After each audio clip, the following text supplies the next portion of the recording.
Assalamualaikum warahmatullahi wabarakatuh. Saya Tebas Alexandria, dan kali ini saya akan mempresentasikan mengenai algoritma RSA dan RSA CRT.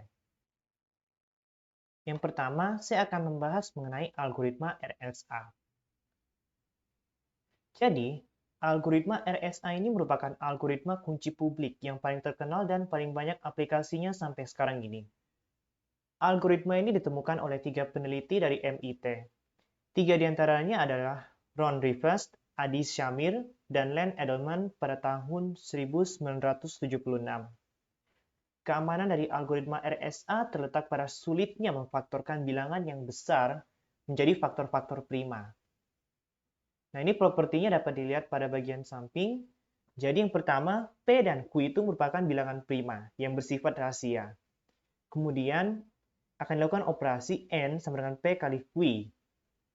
Setelah itu akan dilakukan operasi Tothian-Euler terhadap N sama dengan P kurang 1 dan Q kurang 1. Dan kemudian ada kunci enkripsi atau E. Syaratnya PBB E dengan Tothian-Euler N itu bernilai 1. Kemudian ada kunci deskripsi atau D yang bersifat rahasia. D ini dihitung dari D kongruen inverse E modulo Tothian-Euler N. Kemudian terdapat M yang berupa plaintext yang bersifat rahasia dan C yang bersifat ciphertext yang bersifat tidak rahasia.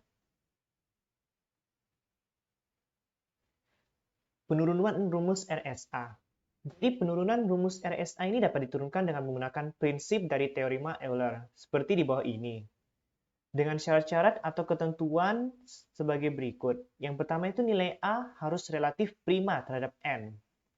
Kemudian nilai Tothian-Euler ini merupakan fungsi menentukan berapa banyak dari bilangan-bilangan 1, 2, 3 sampai dengan N yang relatif prima terhadap N.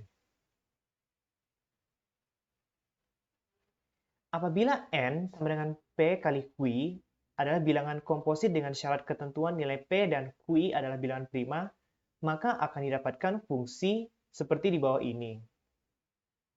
Dari fungsi tersebut akan didapatkan rumus enkripsi dan dekripsi seperti di bawah ini.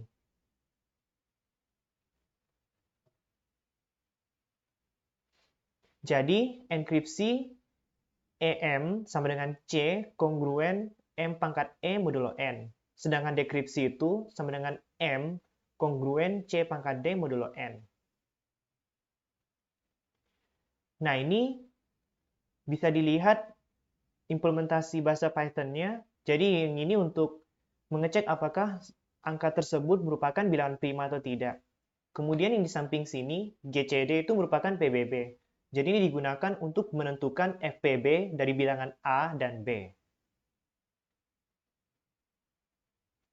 Nah, pada pembangkitan kunci, pertama dipilih dulu dua bilangan prima, P dan Q secara rahasia.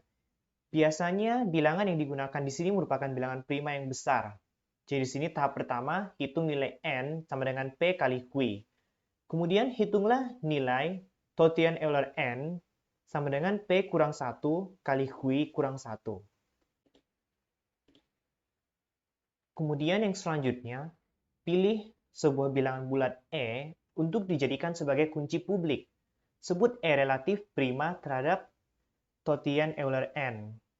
Kemudian yang keempat, hitunglah kunci dekripsi D dengan menggunakan persamaan ED kongruen 1 modulo Tothian N atau D kali E inverse modulo Tothian N.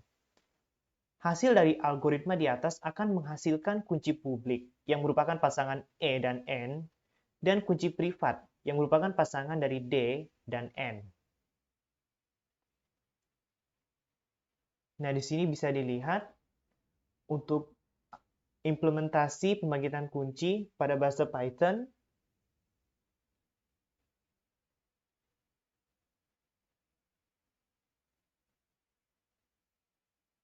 Selanjutnya adalah proses enkripsi. Untuk proses enkripsi ini, pertama nyatakan pesan menjadi blok-blok plaintext. M1, M2, M3. Dengan syarat apabila MI lebih kecil daripada n kurang 1, tapi lebih besar daripada 0. Kemudian hitung blok ciphertext CI untuk blok plaintext PI dengan menggunakan persamaan CI sama dengan MI pangkat E modulo N. Yang dalam hal ini E adalah kunci publik. Nah, ini merupakan implementasinya. Kemudian, untuk proses dekripsi ini dilakukan dengan menggunakan persamaan MI sama dengan CI pangkat D modulo N. Yang dalam hal ini D adalah kunci privat. Nah, ini bisa dilihat implementasi dari bahasa Python-nya.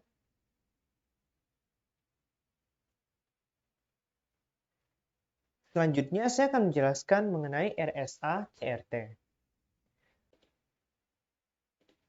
Jadi, algoritma RSA ini memiliki kekurangan, yaitu sulitnya untuk melakukan proses dekripsi pada algoritma yang disebabkan nilai eksponensiasi pada proses deskripsi yang cenderung relatif sangat besar. Nah, untuk mengatasi ini akan digunakan Chinese Remainder Theorem atau CRT, yang merupakan teori matematis yang memiliki fungsi untuk membantu menyederhanakan eksponensiasi modular yang berukuran besar. Pada proses pembangkitan kuncinya, akan kita ambil saja contohnya. Jadi yang pertama, ambil nilai prima acak. Misalkan P kita ambil 137 dan Q kita ambil 131. Kemudian hitung nilai N. Jadi P akan kita kalikan dengan Q sama dengan 137 kali 131 yang akan menghasilkan nilai sebesar 17.947. Langkah selanjutnya ini, seperti tadi, hitung nilai N sama dengan P kurang 1 kali Q kurang 1. Sama dengan 136 dikalikan dengan 130. Yang akan menghasilkan 19.680.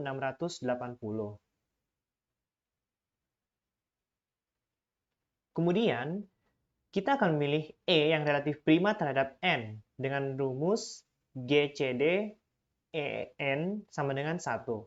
Misalkan kita ambil E sama dengan 3. Kemudian akan kita tentukan nilai D dengan rumus E kali D modulo M, yang berarti 1 sama dengan 3 kali 11.787 modulo 17.680, yang akan menghasilkan 1. Maka kita dapatkan nilai D sama dengan 11.787.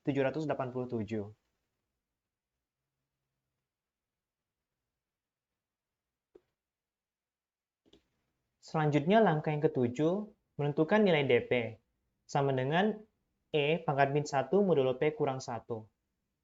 Sehingga sama dengan D modulo P kurang 1, sehingga dihasilkan DP sebesar 91. Kemudian ditentukan juga nilai DQ, sama dengan E pangkat min 1 modulo Q kurang 1, didapatkan D modulo Q kurang 1, sehingga didapatkan nilai dari DQ 87. Kemudian menentukan nilai QLNV sama dengan Q pangkat min 1 modulo P, sehingga nanti kita dapatkan QLNV sama dengan 114. Kemudian kita tentukan kunci publik, kita tentukan pasangan kunci publik dan kunci private. Nah, di sini kita dapatkan pasangan kunci publik adalah 3 dengan 17.947. Sedangkan pasangan kunci private bernilai 91, 87, 114, 137, dan 131.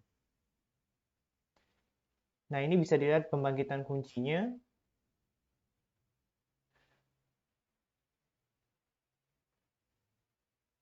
Jadi, selanjutnya enkripsi dan dekripsi. Misalkan contoh pesan yang akan dienkripsi adalah sebagai berikut. Jadi, M-nya itu sama dengan 1562. Kemudian C sama dengan M pangkat E modulo N.